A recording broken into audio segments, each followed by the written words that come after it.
Eu não passei nem a farmácia agora. Não, Como passou ali na você farmácia. mente toda hora. Lorena, tu mente toda hora, né? Gente, nós passamos ali na farmácia, né? E daí eu cheguei aqui dentro do carro, até falei pro meu pai, né? Falei assim, pai, como é que tá caro, né? As Tá coisas caro, e tudo. Tá tudo caro, caro mesmo. Agora vem Eu com... falei pra ele assim, Aham. inclusive, tá Sim. muito cara a camisinha, tá né? caro, tá...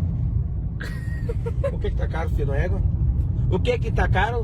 O que tá caro, Lorena? O que tá A caro? camisinha, Pra uai. que você quer camisinha e como é que você sabe que tá caro? Uai, pai, porque na hora que eu fui lá comprar os remédios, eu passei pra olhar. Pra que você quer saber da camisinha? Tu quer saber de camisinha? O que tá acontecendo?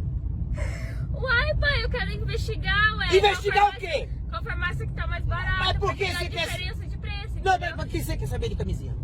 Ué, pai, porque eu ia comprar pra você. Lembra que o médico mandou eu comprar pra você? O médico não falou nada pra você, não. Você começa com a sua sem vergonha, que eu tô com a doença não sei o quê. Daqui um dia você vai dizer que eu tô com doença de chaga, de tudo. Sabia?